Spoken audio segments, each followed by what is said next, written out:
صلى عليك الله يا ابن عبد الله أحمد حبيبنا عليك السلام.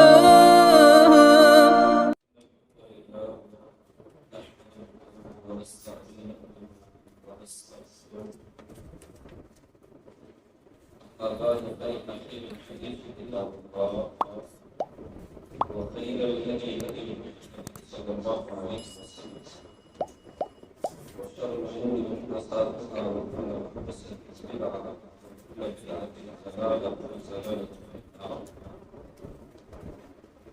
أعوذ بالله السميع العليم من الشيطان الرجيم. سورة الكهف.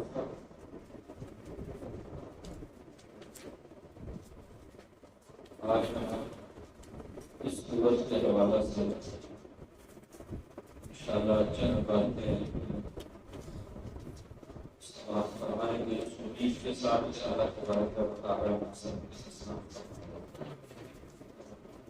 الحمد لله الذي أنزل على عبده الكتاب ولم يجعل له عوجا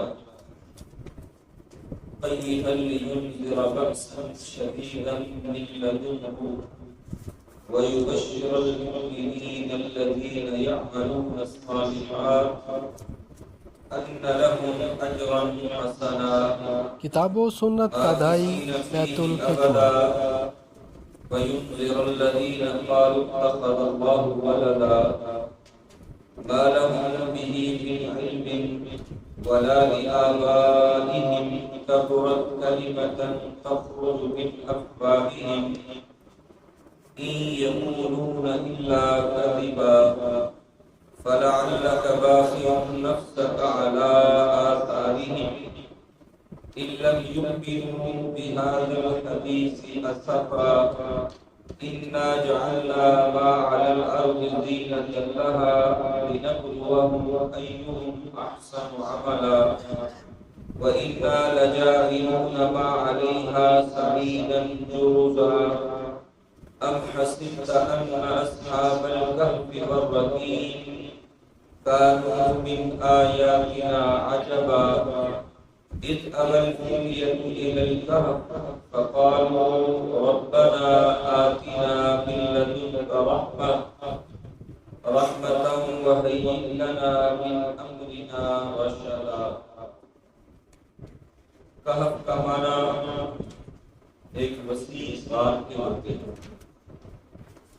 اس سورج کے اندر اللہ تبارک و تعالی نے غار والوں کا تذکرہ کیا جن کو اللہ تبارک و تعالی نے 309 سال سلا دیا. اور یہ سورج ان صورتوں میں سے ہے کہ جن کی ابتدا اللہ تبارک و تعالی نے الحمد سے کی. 5 صورتوں میں سے ایک صورت یہ پورے قرآن مجید میں 5 صورتیں ایسی ہیں جن کی ابتدا اللہ تبارک و تعالی نے الحمد سے کی. اللہ تبارک و تعالی اس سورت کی ابتدا میں ہی فرماتے ہیں الحمدللہ الذی انزل علی عبدہ. تمام قسم کی تعریفیں اس اللہ تبارک و تعالی کے لیے ہیں جس نے اپنے بندے پر اس کتاب کو نازل کیا.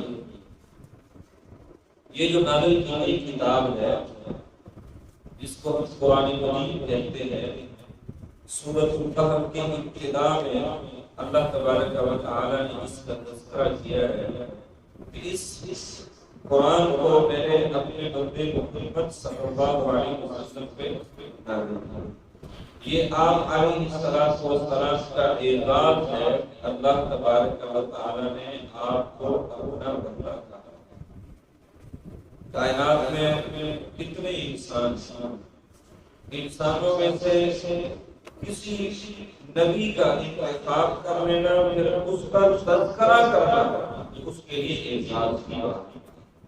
تو اس سورت کی ابتدا میں اللہ تبارک و تعالی نے اس بات کا تذکرہ کیا ہے کہ ہم نے اس کتاب کو اپنے بندے محمد کریم صلی اللہ علیہ وسلم پر نازل کیا۔ اور یہ جو سورت ہے اس کی ابتدا میں اللہ تبارک و تعالی نے یہ بات کہی ہے، روایات میں آتا ہے کہ اللہ کے نبی صلی اللہ علیہ وسلم نے فرمایا جو انسان جمعہ والے دن اس سورت کو تلاوت کرے گا اگلے جمعے تک اللہ تبارک و تعالی کی طرف سے اس شخص کے لیے نور ہوگا، اور اس کی ابتدائی آیات کے متعلق اور آخری جو 10 آیات ہیں ان کے متعلق نبی صلی اللہ علیہ وسلم نے فرمایا جو ابتدائی 10 آیات کو حفظ کر لے گا، یاد کر لے گا، اللہ تبارک و تعالی اس کو دجال کے فتنے سے محفوظ فرمائے گا۔ بڑے بڑے فتنے ہیں، قیامت کے قریب جو سب سے بڑا فتنہ ہوگا وہ دجال کا، اتنا بڑا فتنہ ہوگا کہ سوائے اللہ کی توحید کو ماننے والے حق کے اوپر قائم لوگ وہ اس میں انکار کریں گے، ورنہ جتنے بھی انسان ہوں گے وہ سارے کے سارے اس کے پیروکار ہوں گے۔ کیوں کریں؟ اس کے اندر اتنی طاقت ہوگی، اللہ تبارک و تعالی نے اس کو دی ہوگی کہ یہ زمین کو حکم کرے گا وہ اپنی تمام قسم کی نباتات کو باہر کرے، آسمان کو حکم کرے گا آسمان سے پانی برسنا شروع ہو جائے، ایک انسان کو تلوار مار کے 2 ٹکڑے کر دے گا اور اس کے درمیان سے گزر کے آگے جائے گا اور اس کو کہے گا کھڑا ہو جائے، کھڑا ہو۔ لوگ کہیں گے جس کے پاس اتنی طاقت ہوگی وہی ہمارا رب ہے، ہم اس کے پیچھے چلیں۔ اور آج بھی معاشرے میں اللہ رب العزت معاف فرمائے یہ تو دجال کا فتنہ ہوگا، دجالی فتنے بہت لوگ حق کو نہیں دیکھتے کہ حق کا حق، جس کے پاس طاقت ہو چاہے وہ مال کی ہو یا کسی اور چیز کوئی ہو، لوگ اسی طرف ہو جائیں، حق کو جھٹلا دیتے، حق پہ ایک بندہ کھڑا ہونا لوگوں کو پتہ بھی ہوتا ہے کہ یہ حق ہے، باقی لوگوں کے بارے میں علم ہوتا ہے کہ یہ حق پہ نہیں ہے، یہ سازشوں کے جال بولنے والے ہیں، یہ منافقت کرنے والے ہیں، لوگ ان کا ساتھ دیتے ہیں کیونکہ ایک سائیڈ پہ اکیلا بندہ ہے اور ایک سائیڈ پہ بہت سارے لوگ ہیں، حق کو لوگ چھوڑ دیں، حق کے پیچھے نہیں چلیں۔ تو طاقت کو دیکھتی ہے دنیا، طاقت کس کے پاس ہے؟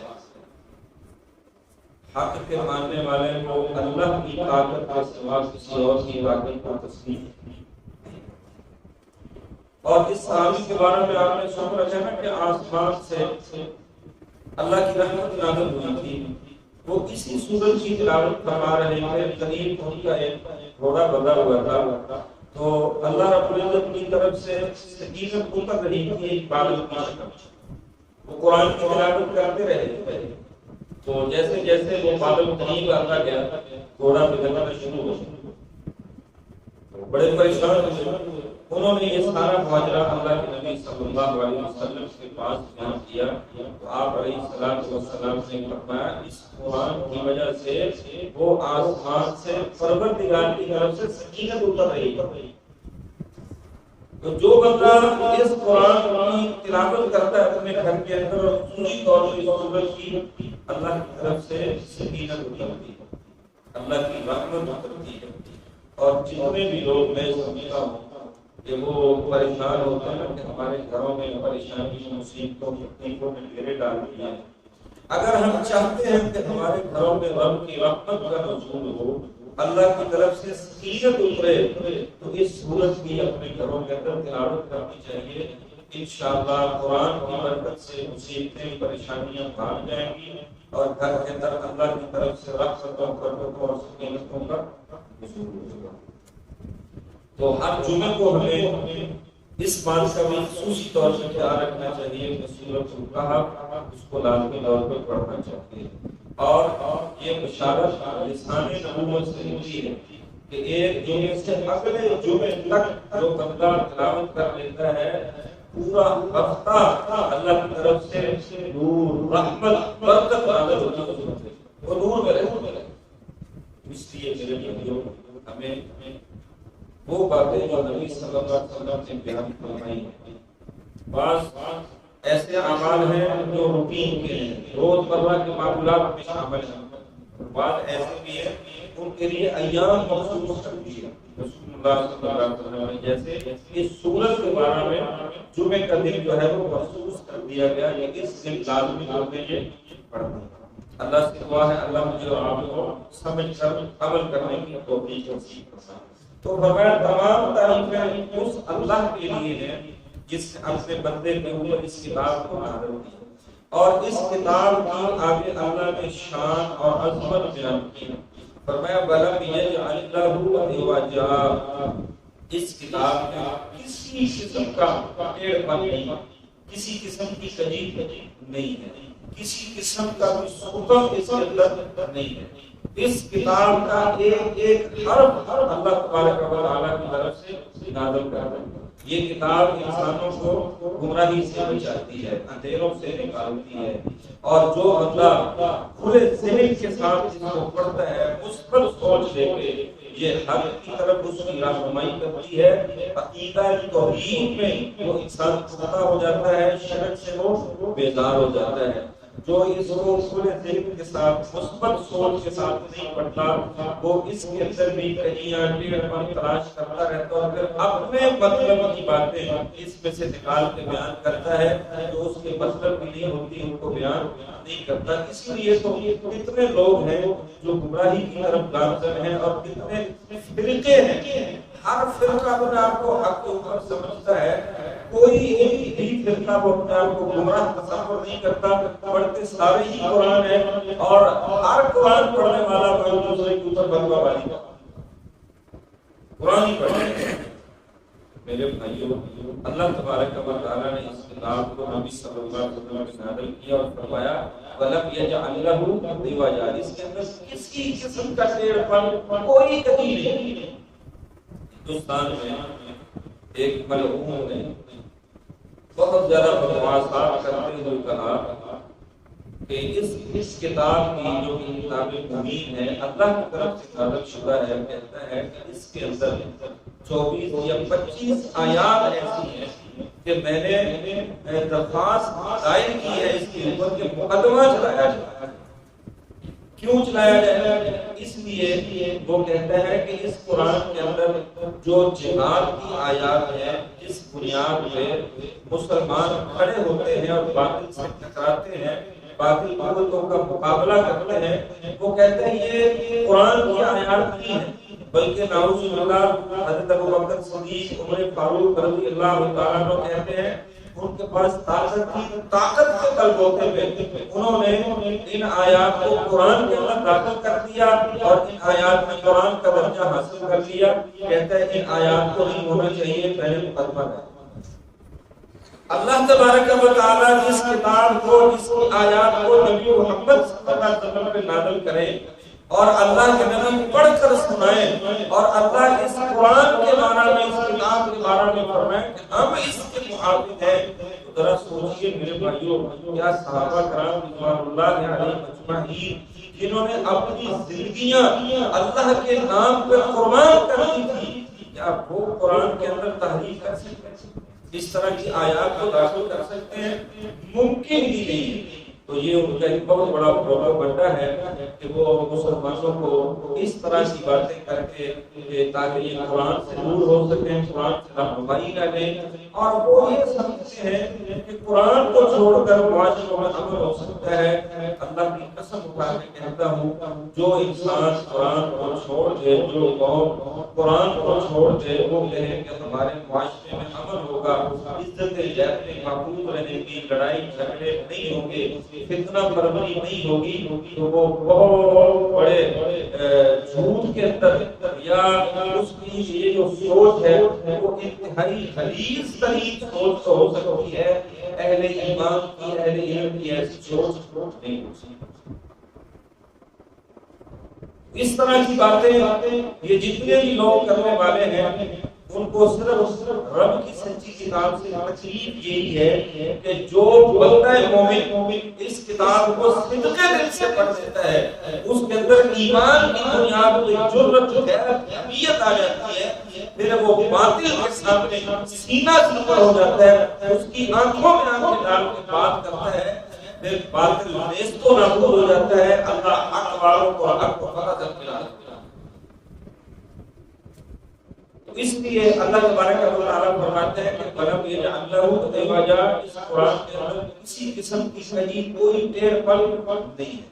قیماً اللہ تبارک و تعالیٰ فرماتا ہے یہ تو بالکل ٹھیک ٹھاک سیدھی سیدھی کتاب ہے، سچی کتاب ہے، قیم ہے۔ یہ نہیں ہے کہ اس کے اندر کوئی تحریف ہوئی ہو، کسی نے کوئی چیز ڈال دی ہو، اس کے اندر نعوذ باللہ کوئی غلط بات ہو، فرمایا کچھ بھی نہیں ہے۔ قیماً یہ سیدھی ہے، صاف کتاب، کوئی ٹیڑھ پن نہیں ہے۔ یہ انسان کی کتاب و سنت کا دائی بیت الحکمہ۔ سیدھے راستے میں انسان چلتا چلا جاتا ہے۔ تو لیونذر بأسا شدیدا، اللہ تبارک و تعالیٰ فرماتے ہیں اس کے نازل کرنے کا اپنے بندے پہ مقصد یہ ہے تاکہ یہ اس کے ساتھ اللہ تبارک و تعالیٰ کے سخت عذابات سے لوگوں کو ڈرائے کہ لوگوں یہ جو اللہ کی سچی کتاب نازل کی ہے میرے اوپر، جو میں پڑھ کے آپ کو سناتا ہوں، اس کتاب میں اللہ تبارک و تعالیٰ نے گناہگار، نافرمان رب کی ذات کے ساتھ شرک کرنے والوں کے بارے میں سخت قسم کے عذابات کے بارے میں اللہ نے تذکرے کیے۔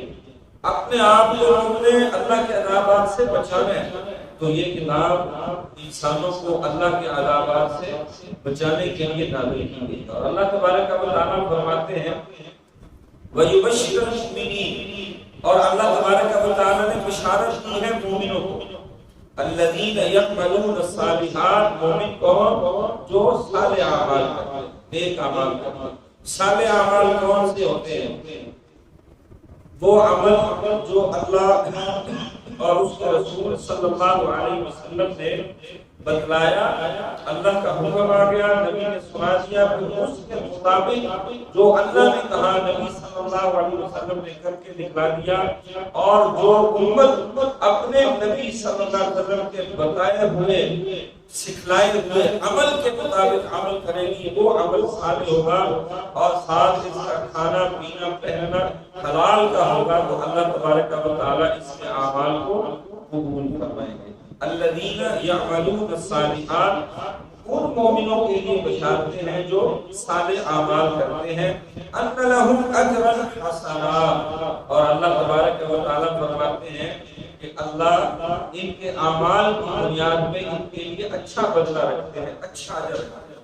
اب وہ کتنا اچھا اجر ہے ہم نہیں جانتے، انسان کو جنت کی صورت میں اللہ دے گا اس کا اجر، اور وہ اللہ کی ایسی عظیم جنت ہے کہ کسی انسان کی آنکھ نے اس کو دیکھا نہیں، کسی کے کانوں نے اس کو سنا نہیں ہے، کسی کے دل نے اس کو محسوس کیا۔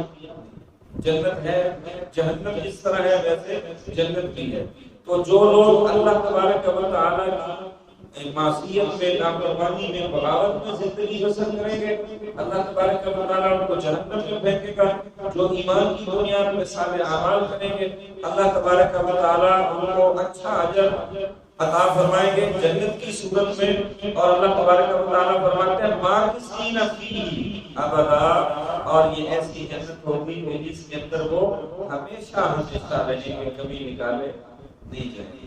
جنتی جب جنت کے اندر داخل ہوں گے تو ایک اعلان کرنے والا اعلان کر کے کہے گا یہ رب کی وہ جنت ہے جس میں ہمیشہ رہو گے، کبھی اس جنت سے نکالے نہیں جاؤ گے۔ جنت میں بازار بھی ہوں گے، مومن بازاروں میں بھی جائیں گے، جنت میں محلات بھی ہوں گے، محلات میں رہیں گے، جنت کے اندر مسندیں لگی ہوں گی، تکیوں کے ساتھ تکیے اوپر سجے ہوئے ہوں گے، ایک ایک جنتی کے لیے بے شمار اللہ تبارک و تعالیٰ کی نعمتیں۔ تو اللہ تبارک و تعالیٰ فرماتے ہیں ماکثین فیہ ابدا، اللہ تبارک و تعالیٰ کے وہ بندے جو ایمان کی بنیاد پہ صالح اعمال کرتے ہیں، اللہ تبارک و تعالیٰ ان کو جو اجر دیں گے جنت کی صورت میں، اس میں وہ ہمیشہ ہمیشہ رہیں گے۔ وَيُنذِرُ الَّذِينَ قَالُوا اتَّخَذَ اللَّهُ وَلَدًا، اور اللہ تبارک و تعالیٰ فرماتے ہیں وہ لوگ جنہوں نے اللہ تبارک و تعالیٰ کی اولاد بنا رکھی۔ عیسائیوں نے عیسیٰ ابن مریم کو اللہ کا بیٹا کہا، یہودیوں نے عزیر علیہ السلام کو اللہ اللہ تبارک و تعالیٰ کا بیٹا تھا، اور کچھ فرشتوں کو اللہ کی بیٹیاں کہتے تھے۔ فرمایا وَيُنْزِلُ الَّذِينَ قَالُوا اتَّخَذَ اللَّهُ وَلَدًا، ان لوگوں کو ڈراؤ اس کتاب کے ذریعے جنہوں نے اللہ تبارک و تعالیٰ کی اولاد تسلیم کر لی ہے، حالانکہ اللہ تبارک و تعالیٰ کی کوئی اولاد نہیں، نہ اللہ کے بیٹے ہیں نہ اللہ کی بیٹی ہے، نہ اللہ تبارک و تعالیٰ کی والدہ ہے نہ اللہ کا والد ہے، نہ اللہ کسی سے جنا گیا ہے نہ اللہ سے کسی کو جنا گیا۔ تو اللہ تبارک و تعالیٰ ہے، رہیں گے، ازل سے تھے، ابد تک رہیں گے۔ اللہ کا کوئی ساتھی شریک، کوئی اللہ کے نور سے نکلنے والا نور، علیحدہ ہونے والی چیز، ایسی کوئی بات بھی نہیں ہے۔ تو جو لوگ کہتے ہیں عیسیٰ ابن مریم کو اللہ باز اٹھاتے ہیں، تو اللہ ہی کہہ دیا کہ وہ اللہ ہے۔ تو کچھ جہاں تک بھی گئے کہ جو عرش پر مستوی تھا وہی جو ہے وہ زمین کے اوپر مصطفیٰ بن کے نازل ہو گیا، یعنی کہ نبی صلی اللہ علیہ وسلم کو بھی انہوں نے رب کا درجہ دیا۔ نبی نبی ہوتا ہے، رب رب ہوتا ہے، اس میں فرق ہے۔ تو ہمیں اس فرق کو تسلیم کرنا چاہیے۔ یہی تو اصل میں محبت کا گرہ ہے، جو لوگ کہتے ہیں کہ ہمیں نبی صلی اللہ علیہ وسلم سے بڑا، اور کچھ لوگ اس سے بھی آگے بڑھ گئے کہ انہوں نے حضرت علی رضی اللہ تعالیٰ عنہ کو رب کا درجہ دیا کہ علی رب۔ کس طرح کے عقیدے ہیں لوگوں کے؟ تو ان عقائد باطلہ کا اللہ تبارک و تعالیٰ نے رد کیا۔ سب سے بڑا عقیدہ جو باطل کا ہے وہ یہی ہے کہ وہ اللہ تبارک و تعالیٰ کی اولاد مانتے ہیں، اولاد تسلیم۔ اچھا، عیسیٰ ابن مریم کو اولاد کیوں مانتے ہیں؟ حالانکہ اللہ تبارک و تعالیٰ نے ان کو روح اللہ کہا۔ مریم علیہ السلام کی شادی بغیر باپ کے اللہ تبارک و تعالیٰ نے پیدا کر دیا۔ اب بھائی بغیر باپ کو پیدا کرنا اللہ تبارک و تعالیٰ کے لیے کوئی بہت بڑی بات نہیں، جو کہ کسی انسان کا وجود تک نہیں ہوتا، لوگوں کے وہم و گمان میں نہیں ہوتا، اللہ اس کو پیدا کرنے میں قادر ہے، تو اللہ بغیر باپ کے پیدا کرنے میں قادر تھوڑی۔ لوگ یہی سمجھتے ہیں کہ باپ کے بغیر اولاد پیدا نہیں ہو سکتی، لیکن پروردگار اس میں قادر ہے، اللہ پیدا کر سکتا ہے۔ لوگ سوچتے ہیں کہ بچہ جب بڑا ہوتا ہے، ایک عمر کو پہنچتا ہے، تو اس وقت انسان باتیں کرتا ہے۔ اللہ اس بات سے قادر ہے کہ دودھ پیتے بچے کو اللہ تبارک و تعالیٰ بولے تو گویا تھا فرما دے، وہ بولنا شروع کر، اللہ قادر ہے۔ تو یہ نہیں ہے کہ جو چیز ہمارا ذہن تسلیم نہیں کرتا، یا ہم کہتے ہیں کہ معاشرے میں ایسے ہوا ہی نہیں ہے تو یہ اللہ ہی ہو سکتا ہے، ایسا نہیں کرنا چاہیے۔ ہمیں ایسے باطل عقائد سے ہمیں اگر کسی کے لیے ہو تو توبہ کرنی چاہیے، رب کو رب ماننا چاہیے، نبی محمد کریم صلی اللہ علیہ وسلم کو اللہ کا بندہ، اللہ کا نبی رسول ماننا چاہیے، اس فرق کو لازمی رکھنا چاہیے۔ اور جو شان اللہ نے نبی صلی اللہ علیہ وسلم کو دی ہے وہ کسی اور کو نہیں دی۔ ایسے کر کے ہم کیا نبی کی شان میں اضافہ کر رہے ہیں؟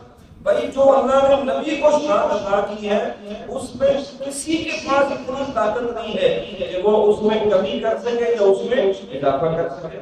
تو جو مقام نبوت کا ہے، نبوت کو اسی مقام پر رکھنا چاہیے، نہ کہ اس کو آگے بڑھا کے رب ہی بنا لینا چاہیے، اللہ ناراض ہوگا۔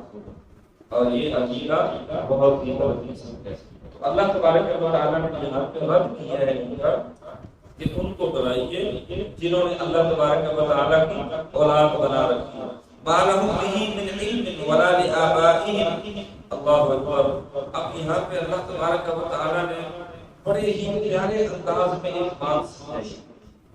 اللہ کہتے ہیں یہ جو کہتے ہیں کہ رب کی اولاد ہے، نہ ان کو کوئی علم ہے نہ ان کے باپ دادا کو علم ہے۔ یہ جتنے بھی لوگ آج باتیں کر رہے ہیں اتنی دلیلیں دیں گے کہ جی دیکھو یہ ہے یہ ہے یہ ہے فلاں ہے فلاں ہے فلاں ہے۔ اللہ تبارک و تعالیٰ کہتے ہیں یہ بھی جاہل اس معاملے میں، اور ان کے آباء و اجداد بھی اس معاملے میں جاہل ہے۔ یہ جو مرضی کہتے رہے کہ اللہ کی اولاد ہے، اللہ کے بیٹے ہیں، اللہ کی بیٹیاں ہیں، جو مرضی کہتے رہے، جتنے مرضی نقطے بیان کرتے رہے، جتنے مرضی فلسفے پیش کرتے رہے، اللہ تبارک و تعالیٰ فرماتے ہیں مَا لَهُم بِهِ مِنْ عِلْمٍ وَلَا لِآبَائِهِمْ، نہ ان کو علم ہے اس بات کا نہ ان کے آباء و اجداد کو، کیونکہ یہ جتنی بھی دلیلیں دیں گے نا یہ شریعت سے نہیں دے سکتے۔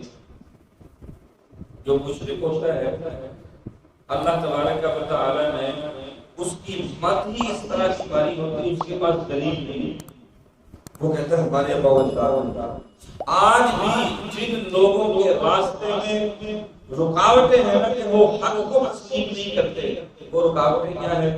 میرے والد صاحب نے یہ کہا، ہمارے علاقے کے امام نے یہ کہا، میرا پردادا ایسے کرتا تھا، میرا لکڑ دادا چکر دادا ایسے کرتا تھا، تو کیا وہ سارے پاگل تھے، وہ بیوقوف تھے؟ ان کو کوئی سمجھ نہیں تھی۔ اللہ کے بندے جو رب کی اولاد مانتے ہیں، اللہ کہتے ہیں کہ وہ خود بھی اور ان کے آباء و اجداد بھی وہ جاہل اپنے درجے کے بیوقوف ہیں، ان ظالموں کو تو علم نہیں ہے۔ کتاب و سنت کا دائی بیت الحکمہ۔ انہوں نے حق کو قبول نہیں کیا۔ آج بھی حق کے راستے میں رکاوٹ یہی ہوتی ہے، میرے ابو نے ایسے کہہ دیا، میرے ابو کے ابو نے ایسے کہا، وہ ایسے عمل کرتے تھے، تو یہ کیسے ہو سکتا ہے؟ میرا ابو تو بڑا جناب وہ اہل علم بندہ تھا، میرا ابو جناب وہ بینک کے اندر جو ہے نا وہ اکاؤنٹنٹ تھا۔ اچھا بھائی اکاؤنٹنٹ بینک کے اندر تھا تو پھر کیا ہو گیا؟ میں اکاؤنٹنٹ تھا۔ اکاؤنٹنٹ بینک کا تو وہی ہوتا ہے جس کو بڑا علم ہو، عقل والا، دانا۔ جاہل بدبخت بھی تو پرلے درجے کا ہو سکتا ہے، یہ ضروری ہے جو اکاؤنٹنٹ ہے اس کے پاس بڑا علم ہوتا ہے، جاہل بھی تو ہو سکتا ہے۔ اور جو یہ اس طرح کے کام کرتا ہے، صوفی اگر وہاں پہ نظام ہے تو وہ جتنا مرضی شعور والا تو نہیں ہے، بدبخت جاہل ہے۔ اللہ کی قسم میرے رب نے سود سے منع کیا، وہ سود کے اندر ڈوبا ہوا غرق ہوا پڑا ہے اور تو اس کو عقل پر دانا سمجھ رہا ہے۔ دانا وہ ہوتا ہے جو اپنے آپ کو اللہ کی نافرمانی سے بچائے، جو آخرت والی زندگی کو ذہن کے اندر رکھتا ہے اور اس دنیا کی زندگی میں اچھے سارے اعمال کرتا ہے۔ اکثر سنتا ہوں میرے ابو بڑے نیک تھے، انہوں نے بھی ماشاءاللہ بینک کی نوکری کی ہے اللہ کی توفیق سے، انہوں نے کبھی کسی سے رشوت نہیں لی۔ جی اچھا اس نے رشوت نہیں لی تو اس کو نیکی سمجھ رہا ہے، میرا ابا بڑا نیک تھا، وہاں پہ پتہ نہیں اس نے کیا کیا کیا۔ سود لکھنے والے کے اوپر بھی تو اللہ تبارک و تعالیٰ کی لعنت ہے، ہم اس کو نیکی بنا کے پیش کر رہے ہوتے ہیں۔ میرے ابو بڑے نیک تھے ماشاءاللہ، بڑے حاجی تھے، وہ ہر سال حج کرتے تھے۔ اللہ کے بندو مکے کے مشرک بھی تو بڑے حج کیا کرتے ہیں، مکے کے مشرک یہی کام کرتے ہیں اور کیا کرتے ہیں۔ ہمیں سوچنا چاہیے، فکر کرنا چاہیے، ہمیں صراط مستقیم کو سمجھنا چاہیے، حق کو سمجھنا چاہیے، شریعت محمدی کو سمجھنا چاہیے، اس کا مطالعہ کھلے دل کے ساتھ کرنا چاہیے، پھر ہمیں سمجھ آئے گی حق کیا ہے۔ بڑی باتیں ہیں جن کو حق کے نام پہ ہم جھٹلا دیتے ہیں یا حق کے نام پہ ریجیکٹ کر دیتے تو ہم سمجھتے ہیں جو ہم کر رہے ہیں وہی شریعت۔ تو اس لیے اللہ تبارک و تعالی نے فرمایا کہ جنہوں نے اولاد اللہ کی مانند تسلیم کیا وَعَلَىٰ بِهِ عِلْمٍ وَلَا لِآبَائِهِمْ، نہ ان کو علم ہے نہ ان کے آباء و اجداد کو علم ہے، یہ سارے کے سارے کیا ہیں؟ جاہل۔ کَبُرَتْ کَلِمَةً تَخْرُجُ مِنْ أَفْوَاهِهِمْ۔ اب اللہ کہتے ہیں کہ ذرا سوچئے میرے بھائیو کہ ان کی جرأت کتنی، اتنی بڑی بات کہنا انسان گوارا نہیں کرتا۔ دنیا میں جو انسان کسی سے ناراض ہو یا تعلقات اس کے اچھے نہ ہو، بندہ کہتا ہے چھوڑو یار اس کا نام نہ لو، اور پھر بات اس کو پہنچے کہ پتہ نہیں اس کا دماغ ہی ہے۔ کچھ لوگوں کے دماغ ہوتے ہیں نا ایسے، وہ ہر صحیح بات کو غلط رنگ دینے کی کوشش کرتے ہیں، تو جو غلط ہو وہ تو ہوتی ہے، تو بندہ بڑی جرأت کے ساتھ بات کر رہے ہیں۔ تو اللہ تبارک و تعالیٰ نے فرمایا ہے کہ بولنے میں یہ بہت بڑی بات ہے، بہت بڑی بات ہے جو انہوں نے کیا کہ اپنے منہ سے نکال دی ہے۔ کبرت کلمۃ تخرج من افواہہم، بہت بڑی بات، بہت بڑا کلمہ ہے جو انہوں نے اپنے منہ سے نکال دیا ہے۔ اللہ اکبر، ان یقولون الا کذبا، اللہ کہتے ہیں بات جتنی مرضی پڑی ہے، جتنی مرضی ضرورت کے ساتھ انہوں نے اپنے منہ سے نکال دی ہے، لیکن ہے یہ بات جھوٹی، یہ سچی نہیں۔ عیسائی جتنی مرضی دلیلیں دے کہ عیسیٰ اللہ کے بیٹے ہیں، ان کی ساری یہ باتیں کیا ہیں؟ جھوٹی۔ یہودی جتنی مرضی دلیلیں دے عزیر اللہ کے بیٹے ہیں، یہ کیا ہے؟ کہیں کہ فرشتے اللہ کی بیٹیاں ہیں، یہ سراسر کیا ہے؟ جھوٹ ہے۔ وہ بیچارے جتنے مرضی باتیں ہو گئے، جتنی مرضی سادگی اپنا لینا، وہ اپنی سادگی کے اندر وہ جتنا مرضی بیان کر رہے ہیں، وہ جھوٹ کے سوا کچھ نہیں کہہ سکتے۔ آج بھی کچھ بھی چاہے وہ سادگی بڑی پیش کریں گے نا، لوگ کہتے ہیں آپ بڑا سادہ بندہ ہے، جب وہ سادگی کا پتہ نہیں کیا کچھ کر جاتا ہے، بعد میں سمجھ آتی ہے کہ اس صوفی صاحب نے کیا کیا۔ میرے بھائیوں، ہمیں اس چیز کو سمجھنا چاہیے۔ اللہ تبارک و تعالیٰ فرماتے ہیں یقولون الا کذبا، یہ جو کہہ رہے ہیں نا یہ سراسر جھوٹ ہے، اس میں کسی قسم کی کوئی سچائی موجود نہیں۔ ایسا کوئی نہیں سکتا کہ اللہ کی اولاد ہو، اللہ کی بیٹیاں ہو، اور کچھ لوگ ایسے بھی ظالم ہیں جنہوں نے اللہ کی بیوی بنا دیا اپنا۔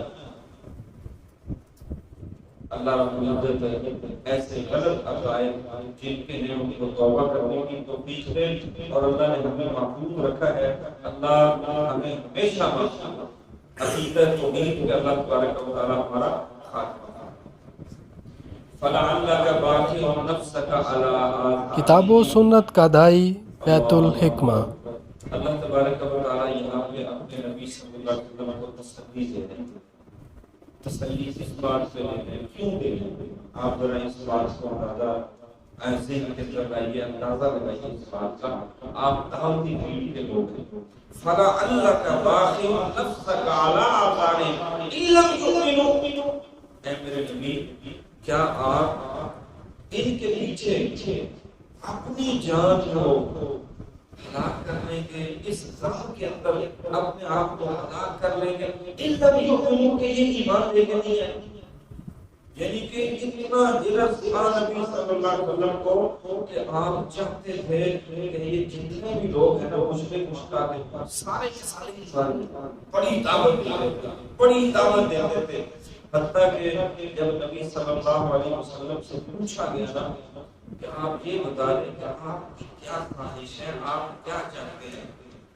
نہ دولت مانگی، نہ عہدہ و اقتدار مانگا، نہ شہرت مانگی، میرے نبی نے ایک ہی بات کہی تھی، انی اريد منکم کلمۃ واحدہ تدین لکم بها العرب وتؤد العجم، میں یہی چاہتا ہوں عرب و عجم کا ہر بندہ لا الہ الا اللہ، اور کوئی خواہش اتنی خواہش تھی اللہ کے نبی صلی اللہ علیہ وسلم کی۔ دعوت دیا کرتے تھے، سمجھایا کرتے تھے، کتنے دور دراز سفر کیے اللہ کے نبی صلی اللہ علیہ وسلم نے، کیا کچھ نہیں کہا میرا نبی صلی اللہ علیہ وسلم کو، پھر بھی آپ اندازہ لگائیں اس وقت جب اللہ کے نبی صلی اللہ علیہ وسلم کی کمر مبارک میں گندی اوڑھی اڑی گئی تھی، پیاری بیٹی فاطمہ کے پاس آئی تھی، صحابہ کرام نے بھی کہا تھا یا رسول اللہ ہمیں اپنے لیے بددعا کر دیں، تو اللہ کے نبی نے کیا کہا تھا؟ ان کے لیے کوئی دعا نہیں کرتا، میں دعا کروں اللہم اہد قومی فانہم لا یعلمون، اللہ میری قوم کو ہدایت دے رہے ہیں، ان کو علم نہیں ہے۔ تو اتنی اللہ کے نبی دعوت دینے والے اور اس طرح اللہ سے دعائیں کرنے والے، جب یہ لوگ شرک میں اس طرح غرق ہوئے، انہوں نے اللہ کی اولاد بنا لیا، ایمان کو حق کو قبول نہیں کیا، اللہ کے نبی بڑے پریشان تھے، غم سے متاثر تھے، سوچتے رہتے تھے ان کے متعلق، اور بڑی بڑی تدبیریں کر کے دعوت دی جاتی تھی۔ فَلَعَلَّكَ بَاخِعٌ نَفْسَكَ عَلَىٰ آثَارِهِمْ، اللہ تبارک و تعالیٰ کہتے ہیں اے میرے نبی محمد کریم صلی اللہ علیہ وسلم کیا آپ ان کے غم میں اپنے آپ کو ہلاک کر لیں گے؟ إِن لَّمْ يُؤْمِنُوا بِهَٰذَا الْحَدِيثِ أَسَفًا، حتیٰ کہ یہ ظالم اگر ایمان نہیں لے آتے پھر کیا ہوا؟ یہ ان کے اپنے نصیب کی بات۔ آپ دیکھیں کتنا سمجھاتے ہیں بار بار دعوت کے میدان میں لوگوں کو اسلام کے لیے، کتنی باتیں، کتنے دلائل دیے جاتے ہیں، علماء کتنا حق بیان کرتے ہیں، کتنی لمبی چوڑی تقریریں، باب و نصیحت، کتنی کانفرنس، کتنا خرچ ہوتا ہے ان جلسوں کے کانفرنس، کتنا کچھ بندہ کرتا ہے. ایک مسجد کا مولوی صاحب وہ کانفرنس کرواتا ہے, اجتماعات کرواتا ہے, بین فلیکس کرواتا ہے, علماء کو بلاتا ہے, پھر ان کے اخراجات کا بندوبست کرتا ہے, پھر ان کے کھانے کا بندوبست کرتا ہے. جب اتنا کچھ وہ کروائے, علماء وہ بیان کرنے چلے جائیں, ان کی جیبوں کے اندر پیسے بھی ڈال دیں, گاڑیوں کے اندر پیٹرول بھی ڈلوا دیں, عوام کے لیے دیگوں کا بندوبست بھی کر دیں, لیکن وہ سارے سنا کے جب صبح آتے ہیں لوگ تو بڑے اچھے پتہ نہیں مولویوں نے کیا کی, سمجھ ہی نہیں, سانو کوئی پتہ نہیں. مولوی نے کتنا دل کو تکلیف ہوتی ہے اس بندے کو پتہ نہیں. تو آپ ذرا اندازہ لگائیں کہ نبی صلی اللہ علیہ وسلم اتنی دعوت ہے, اتنی دعوت ہے, اتنا پیدل سفر کریں, اپنے جسم کو لہو لہان کروائیں اس دعوت کے میدان کے اندر. تو کیا اللہ کے نبی کو غم نہیں ہونا چاہیے کہ میں نے اتنی دعوت دی ہے, یہ لوگ حق کو قبول ہی نہیں کرتے؟ اللہ کے راستے میں سے تسلی دیتے ہیں. فَلَعَلَّكَ بَاخِعٌ نَفْسَكَ عَلَىٰ آثَارِهِمْ إِن لَّمْ يُؤْمِنُوا بِهَٰذَا الْحَدِيثِ أَسَفًا. اے میرے پیغمبر, آپ اس کام میں اپنے آپ کو ہلاک کر دیں گے اگر وہ نہیں ایمان لاتے. یہ ہم کا قصور تو نہیں ہے. ہمارا کام کیا دعوت ہے, دعوت ہے, حق کو بیان کرنا, اچھے طریقے سے, آسان طریقے سے سمجھا دیں.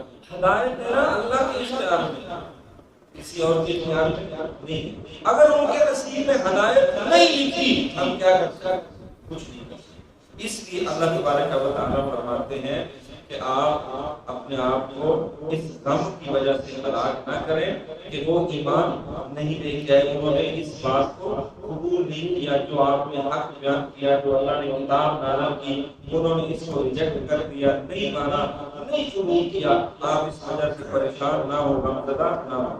اِنَّا جَعَلْنَا مَا عَلَى الْأَرْضِ زِينَةً لَهَا لِنَبْلُوَهُمْ أَيُّهُمْ أَحْسَنُ عَمَلًا. حق کے راستے میں جہاں ہوا و اجداد رکاوٹ ہوتے ہیں وہاں دنیا کی زیب و زینت بھی بہت بڑی رکاوٹ ہوتی ہے. دنیا کا مال بہت بڑی رکاوٹ ہوتا ہے. آپ لوگوں کو کہیں گے کہ بھائی یہ دیکھیں آپ کام کر رہے ہیں, مزدوری کر رہے ہیں, اللہ آپ کو دے رہا ہے, تو آپ ایسے کریں کہ آپ جو ہے نا اللہ کی بات بھی کیا کریں. وہ کیا کہتے ہیں کہ بھائی ماں باپ کے لیے, اپنی بیوی بچوں کے لیے حلال روزی کمانا بھی اہم عبادت ہے, اہم عبادت ہے. اس سے بڑی عبادت کیا ہو سکتی ہے کہ میں اپنے بیوی بچوں کے لیے, اپنے اولاد کے لیے, والدین کے لیے حلال روزی کا بندوبست کر رہا ہوں, تو وہ اللہ کی عبادت کے لیے, نماز کے لیے وقت نہیں نکال سکتا, دکان بند نہیں کر سکتا. دل میں کیا ہوتا ہے, ہائے میں نے دکان بند کر دی, گاہک چلے جائیں گے, پیسہ نہیں آئے گا, یہ ہو جائے گا, معیشت تنگ ہو جائے گی, میرے کو بیٹی دینی ہے کیا بنے گا, بچوں کی اسکول کی فیس دینی ہے کیا بنے گا, گھر پہ اتنے مہمان آتے ہیں ان کا خرچہ کیسے برداشت کروں گا, بیوی کے ناز نخرے میں کیسے اٹھاؤں گا, میک اپ کا سامان کہاں سے آئے گا, یہ ہو جائے گا, وہ ہو جائے گا. بڑی عجیب قسم کی بات ہے. دولت کی آگے اللہ تبارک و تعالیٰ نے کیا فرمایا, اے میرے پیغمبر اِنَّا جَعَلْنَا مَا عَلَى الْأَرْضِ زِينَةً لَهَا.